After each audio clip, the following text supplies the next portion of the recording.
कहानी की शुरुआत में हम एक कैदी को देखते हैं जो अपने ही साथी के चेहरे पर खौलता हुआ पानी फेंककर उसे बेरहमी से मार डालता है। ये कहानी सच्ची घटना पर आधारित है और इसमें दिखाए गए सभी किरदार असली हैं, जिन्हें 2 अक्टूबर 1992 को मौत के घाट उतार दिया गया था। करांदीरू प्रिजन ब्राजील की सबसे बड़ी जेल है, जिसे 3000 कैदियों के लिए डिजाइन किया गया था, लेकिन फिलहाल यहाँ 8000 से भी ज्यादा कैदी एक साथ रहते हैं। हम यहाँ लूला नाम के कैदी को देखते हैं, जिसे हाल ही में पता चला है कि उसके पिता का खूनी इसी जेल में बंद है। डैगर नाम का ये लंबा चौड़ा शख्स लूला के पिता का कातिल है और इसी को मारकर वो अपने बदले की आग बुझाना चाहता है। जेल के बाकी कैदी लूला को पकड़कर उसे दूसरे सेल में बंद कर देते हैं ताकि उसकी वजह से जेल में दंगे न शुरू हो जाएं। इबोनी उन दोनों के बीच समझौता कराने की कोशिश कर रहा था और जब सब शांत हुआ तो डैगर ने लूला को बताया कि तुम्हारे पिता को मारने के लिए तुम्हारी माँ ने ही मुझे पैसे दिए थे। ये सुनकर लूला पूरी तरह टूट गया और इसके बाद उसने कभी डैगर को मारने की कोशिश नहीं की। इसी बीच जेल का वार्डन उनसे मिलने आता है। उसके साथ हम डॉक्टर ड्राजियो वेरेला को देखते हैं, जिनका आज इस हॉस्पिटल में पहला दिन था। वार्डन लूला और डैगर को ऑर्डर देता है कि वो अपनी पैंट उतारकर बाहर आएं। फिर वो उन्हें समझाता है कि जो कुछ भी बाहर हुआ उसका फैसला बाहर ही होता है। अगर तुम जेल के नियमों का पालन करोगे तो हम भी पूरी कोशिश करेंगे कि तुम्हें जल्दी रिहा किया जाए, लेकिन अगर किसी को अपने अपराधी होने पर गर्व है तो फिर हम उसके साथ कुछ भी कर सकते हैं। इसके बाद वार्डन डॉक्टर को येलो जोन में ले जाता है, जेल का वो हिस्सा जहां सबसे खतरनाक अपराधियों को रखा जाता है। ये कैदी कभी अपनी सेल से बाहर नहीं निकलते थे। सिर्फ एक नमूना दिखाने के लिए वार्डन ने कैदी से कहा, बाहर आ जाओ, थोड़ी ताज़ी हवा ले लो, लेकिन फिर भी कोई बाहर नहीं आया। जब डॉक्टर ने जांच शुरू की तो उन्हें पता चला कि इस जेल में HIV इन्फेक्शन का स्तर दुनिया की किसी भी जेल से कहीं ज्यादा था। यहाँ की लगभग 20% आबादी HIV पॉजिटिव थी, एक ऐसी बीमारी जो मुख्य रूप से यौन संबंधों से फैलती है। वार्डन डॉक्टर को बताता है कि हम यहाँ ज्यादा कुछ नहीं कर सकते। असल में इस जेल को कोई अधिकारी नहीं चला रहा, ये कैदी ही हैं जो इसे संभालते हैं। ये जगह अब तक सिर्फ इसलिए चल रही है क्योंकि ये लोग खुद यहाँ से जाना नहीं चाहते। वो बात कर ही रहे थे कि तभी चीको नाम का एक कैदी वार्डन से अपनी बेटी से मिलने की परमिशन मांगता है। वार्डन ने उसे समझाया कि विजिटिंग डेज के अलावा यहाँ कोई किसी से नहीं मिल सकता। अगर मैंने तुम्हें अपनी बेटी से मिलने की परमिशन दी तो बाकी के 8000 लोग भी मुझसे यही फरमाइश करेंगे। चीको ने उसकी बात समझी और चुपचाप वहाँ से चला गया। जब डॉक्टर ऊपर गए तो उन्होंने देखा कि ये जेल नहीं बल्कि एक ओपन मार्केट था। हर कोई एक दूसरे की सेल में घूमता रहता था और यहाँ किसी भी तरह की कोई रोक टोक नहीं थी। डॉक्टर एड्स से पीड़ित कैदियों की जांच करते हैं और उनसे पूछते हैं कि उन्हें ये बीमारी कैसे लगी। उनके बयानों से ड्राजियो को पता चला कि ये जगह एड्स का सेंटर बन चुकी थी। एक कैदी ने तो ये भी कह दिया कि अगर कोई आपको बताए कि उसने यहाँ सेक्स नहीं किया तो वो आपसे झूठ बोल रहा है। उन्हें 10 मुंह से 10 अलग अलग कहानियां सुनने को मिली, लेकिन उनमें से कोई भी इस बीमारी से परेशान नजर नहीं आया। उल्टा बाकी कैदी एड्स से इन्फेक्टेड लोगों से दूरी बनाए रखते थे। जो भी चीज वो लेते वो उनकी हो जाती थी, क्योंकि भला कौन ही ऐसे आदमी से उलझना चाहेगा जो अपने साथ एक लाइलाज बीमारी लेकर घूम रहा हो। काम खत्म होने के बाद जब डॉक्टर वापस घर लौट रहे होते हैं तभी उन्हें पास की सेल से टीवी की आवाज सुनाई देती है। उन्होंने देखा कि ज्यादातर कैदियों के पास खुद का टीवी है और वो तमाम सुविधाएं भी जो एक आम आदमी के पास होती हैं। जाने से पहले इबोनी डॉक्टर से पूछता है कि क्या आप कल फिर आएंगे। डॉक्टर कुछ नहीं कहते, बस एक हल्की सी मुस्कान के साथ वहां से निकल जाते हैं। घर लौटते वक्त वो बस यही सोच रहे थे कि यहाँ सारे कैदी खूंखार अपराधी हैं और मुझे पता है कि उन्होंने अपने शिकारों पर जरा भी रहम नहीं किया होगा, लेकिन सजा देना मेरा काम नहीं है। समाज में इसके लिए जज होते हैं और मैं उन जजों में से नहीं हूँ। मैं बस एक इंसान हूँ जो बाकी इंसानों को समझने की कोशिश कर रहा है। अगले दिन डॉक्टर एक बार फिर से जेल में आते हैं और इस बार वो इबोनी की जांच करते हैं। वो जानना चाहते हैं कि आखिरकार इबोनी यहाँ कैसे पहुंचा।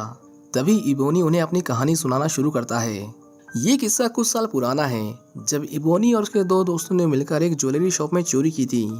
इबोनी बड़े गर्व से बताता है कि उन्होंने बिना एक भी गोली चलाए पूरी वारदात को अंजाम दिया था, लेकिन असली हादसा तब हुआ जब वो घर लौटे और लूट का हिस्सा बांट रहे थे। इबोनी को अचानक अपने दोस्त की हरकतों पर शक हुआ। उसने देखा कि वो अपने हाथ के नीचे कुछ छुपा रहा है। बिना देर किए इबोनी ने उसे गोली मार दी, लेकिन जब उसने कपड़ा हटाकर देखा तो वहाँ कोई हथियार नहीं था।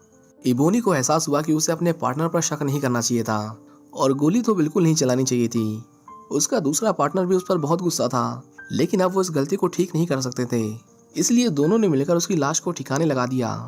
हालांकि उनका ये जुर्म ज्यादा दिन तक नहीं छुपा।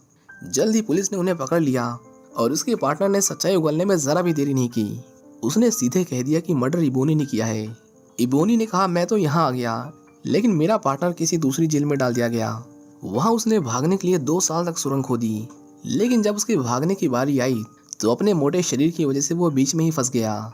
उसके चक्कर में बाकी कैदी वहाँ से भाग नहीं पा रहे थे, इसलिए उन्होंने उसके पार्टनर को मार दिया और इस तरह आखिर में सिर्फ वही बचा और अब वो यहाँ अपनी सजा काट रहा है। इसके बाद हम ड्यूसडेट नाम के लड़के को देखते हैं, जिसका आज जेल में पहला दिन था। लेकिन शुरुआत ही उसके लिए बहुत मुश्किल थी, क्योंकि कोई भी कैदी उसे अपनी सेल में जगह देने को तैयार नहीं था। आखिर में वो डैगर के पास पहुंचा, जिसने उसे अंदर तो आने दिया, लेकिन बदले में उसे किराया चाहिए था। कुछ देर बाद वहाँ जीको आया और उसे अपने साथ ले गया। ड्यूसडेट और जीको दोनों साथ में पले बड़े थे, लेकिन उनकी किस्मत ने उन्हें इस नरक में धकेल दिया। इसके बाद हम मैजिस्ट्रेट को देखते हैं, जिसे टॉयलेट सीट में कुछ छुपाते वक्त एक चूहा काट लेता है।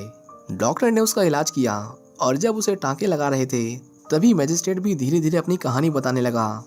बाहर उसकी 2 बीवियां थीं और वो दोनों से बराबर मोहब्बत करता था, लेकिन जब किसी ने उसकी पहली बीवी डालवा को उसके अफेयर के बारे में बता दिया तो वो बुरी तरह भड़क उठी। गुस्से में उसने उसका पीछा किया और उसकी दूसरी बीवी के घर में आग लगा दी। उस समय मैजिस्ट्रेट के 2 बच्चे थे, इसलिए उसने डालवा को बचाने के लिए घर में आग लगाने का इल्जाम अपने सर ले लिया और उसके पिछले क्राइम्स की वजह से भी उसे कुल मिलाकर 16 साल की सजा दी गई। हालांकि इतना सब कुछ होने के बाद भी उसने उन दोनों औरतों को छोड़ा नहीं। डॉक्टर हैरान रह गए जब उन्हें पता चला कि उसके दोनों ही बीवियों से बच्चे भी हैं। इसी बीच जीको अपने एक दोस्त को ड्रग्स दे रहा था। वो एक आदमी से पैसे टाइम पर ना मिलने को लेकर बहुत गुस्सा था। वो इतने गुस्से में था कि वो गलती से अपने दोस्त के इन्फेक्टेड खून को पानी समझकर पी गया, जिससे उसे भी एड्स हो गया।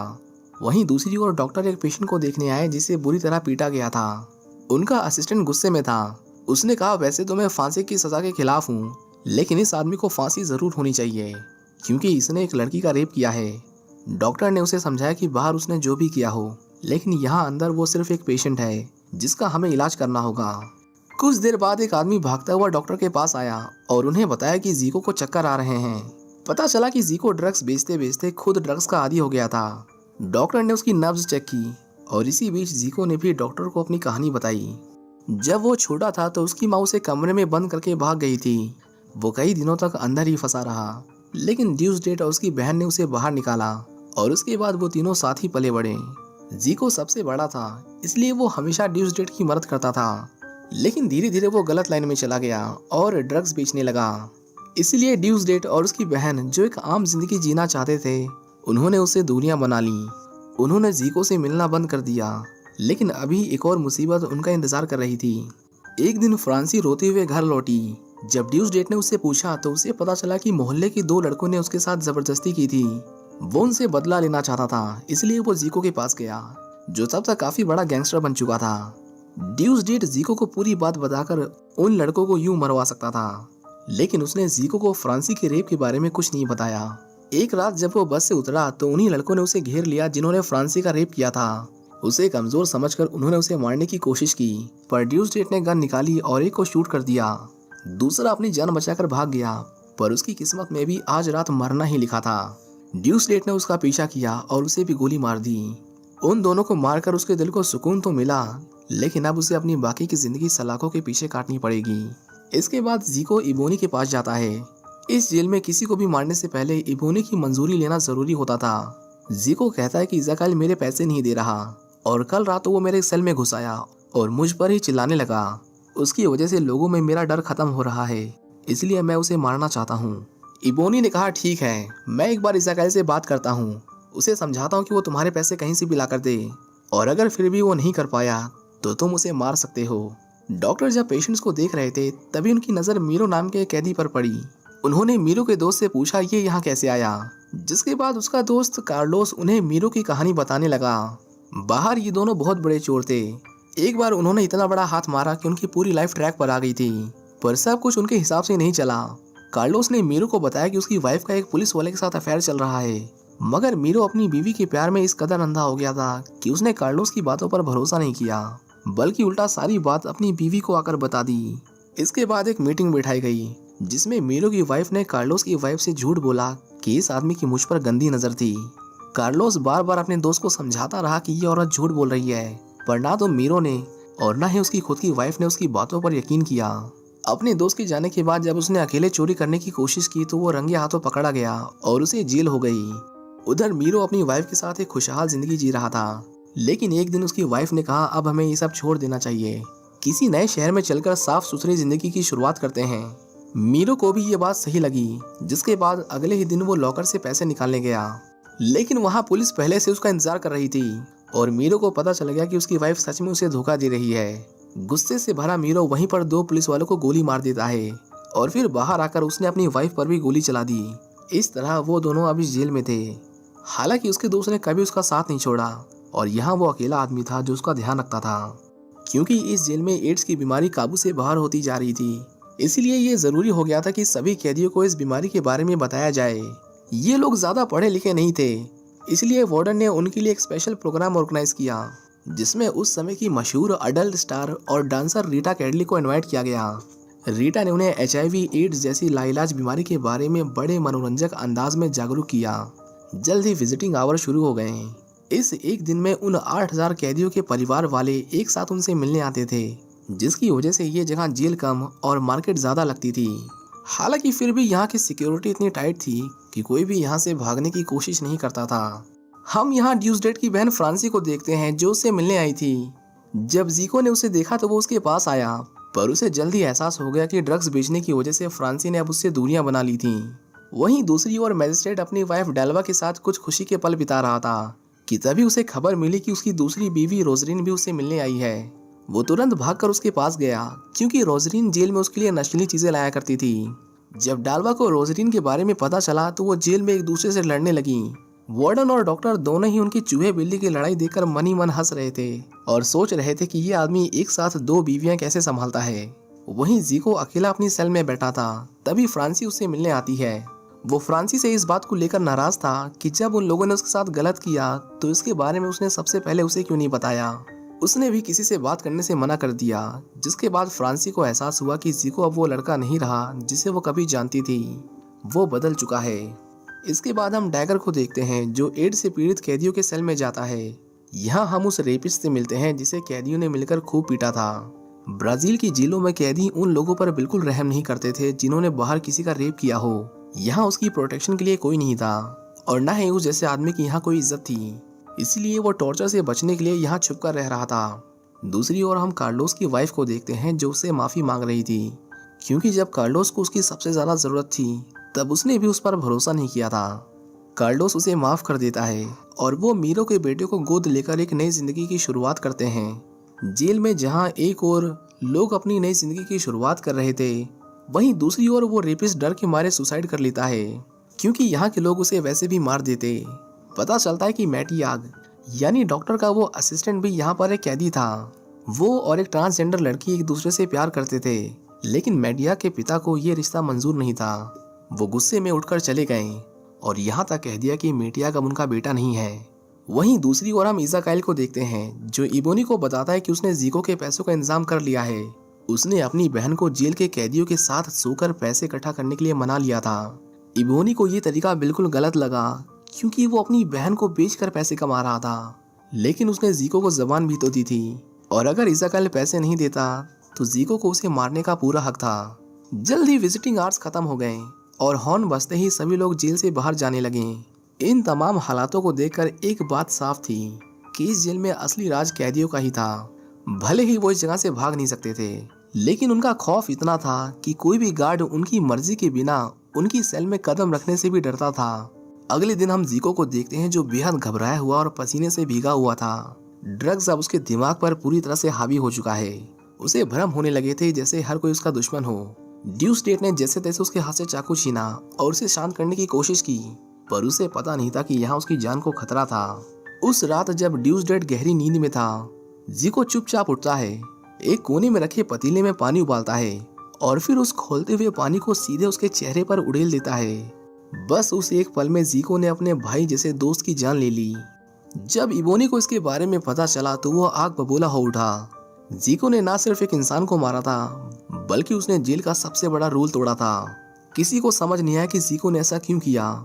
शायद ड्रग्स या शायद पागलपन, लेकिन वजह जो भी हो, रूल तो रूल था और उसकी सजा तय थी। अगले दिन मैटियास की लेडी डी के साथ शादी होनी थी और इसी दिन जब सभी शादी की तैयारियों में बिजी होंगे, तब उन्होंने जीको को ठिकाने लगाने का सोचा।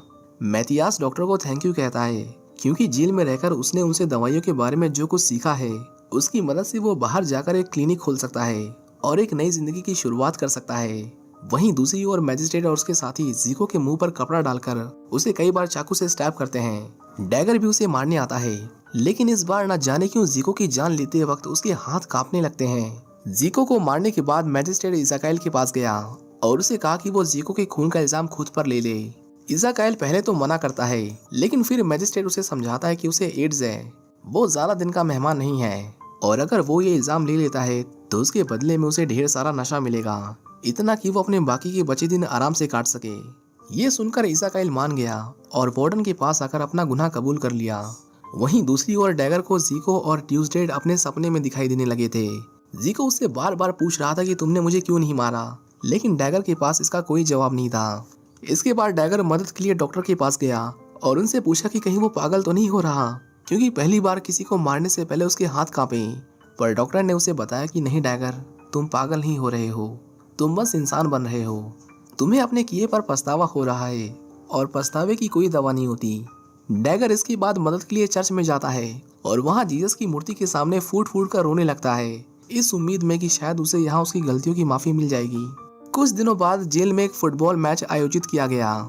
डॉक्टर का आज यहाँ आखिरी दिन था, क्योंकि वो कुछ हफ्तों के लिए छुट्टी पर जाने वाले थे। उन्होंने मैच को स्टार्ट किया और अपना सामान पैक करके बाहर जाने लगे, लेकिन उन्हें बिल्कुल भी अंदाजा नहीं था कि जब वो वापस आएंगे तो ये जगह पूरी तरह से नर्क बन चुकी होगी। हम देखते हैं कि कुछ कैदियों में कपड़े फैलाने की जगह को लेकर बहस हो जाती है। बात इतनी आगे बढ़ जाती है कि वो एक दूसरे का सर फोड़ देते हैं। मैच खत्म होने के बाद जब सभी कैदी जश्न मनाते हुए अपने सेलों के अंदर आए तो उन्होंने देखा कि वहाँ तो पहले से लड़ाई चल रही थी। बिना कुछ सोचे समझे सभी उनके बीच में कूद पड़े और देखते ही देखते पूरी जेल में भगदड़ मच गई। पुलिस ने इमरजेंसी हॉर्न बजाया, लेकिन तब तक हालात उनके काबू से बाहर हो चुके थे। सभी कैदी एक दूसरे की सेलों में आग लगा देते हैं। सबने खुद को अंदर बंद कर लिया और पूरी जेल को सील कर दिया गया। जल्द ही ये खबर ब्राजील के सभी न्यूज चैनल पर थी। क्योंकि वहाँ इलेक्शन आने वाले थे, इसलिए सरकार पर बहुत ज्यादा प्रेशर था कि वो जल्द से जल्द इस जेल को खाली करवाएं। 300 से भी ज्यादा पुलिस वालों ने पूरी जेल को घेर लिया और सभी को अपनी अपनी सेल में वापस जाने को कहा गया। वार्डन ने उन्हें समझाया कि अगर उन्होंने मिलिट्री का कहा नहीं माना तो मैं इन्हें अंदर आने से नहीं रोक पाऊंगा। पर कैदियों की डिमांड कुछ और ही थी। उन्होंने कहा हमें यहाँ बेहतर जिंदगी चाहिए, ये जगह अब रहने लायक नहीं रही। उन्हें वार्डन से उम्मीद थी कि वो पुलिस को अंदर घुसने नहीं देगा, इसलिए उन्होंने वार्डन की बात मानकर अपने सारे हथियार फेंक दिए और सफेद झंडा फहराकर सरेंडर कर दिया। इसके बाद सभी एक एक करके अपने सेल में जाने लगे, लेकिन पुलिस का एजेंडा कुछ और ही था। अंदर घुसते ही उन्होंने हर उस आदमी को गोली मार दी जो अपनी सेल के अंदर नहीं था। उन्हें मारते वक्त उन्होंने जरा भी नहीं सोचा कि यहाँ सभी कैदियों के लिए उतने सेल नहीं हैं। इतना ही नहीं, उन्होंने सेल के अंदर भी कई कैदियों को गोलियों से भून दिया। सभी अपनी जान बचाने के लिए इधर उधर भाग रहे थे, लेकिन कोई नहीं बच पाया। कुछ पुलिस वालों ने कैदियों से उनकी कीमती चीजें चुरा ली, जो भी सामने आया उस पर गोली चला दी। ये कानून की परवाह किए बिना बस अपनी मर्जी से काम कर रहे थे। पुलिस ने कहा जो कोई जिंदा बचा है अपने कपड़े उतारो और बाहर आओ, जिसके बाद सभी कैदी अपनी अपनी सेल से बाहर निकले और मैदान में इकट्ठा हुए।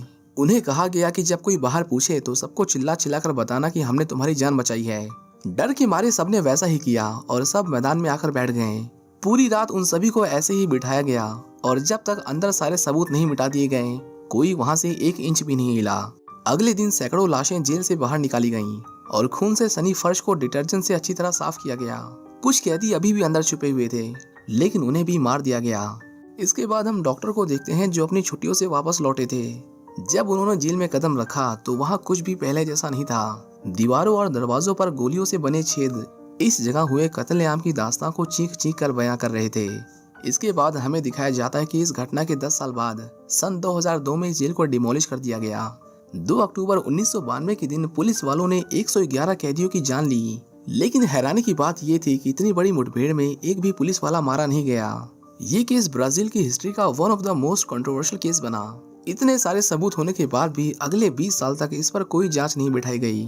2013 में 74 पुलिस वालों को इस गैर कानूनी हत्याकांड का दोषी पाया गया, जिसके लिए उन्हें 48 साल से लेकर 624 साल तक की सजा सुनाई गई।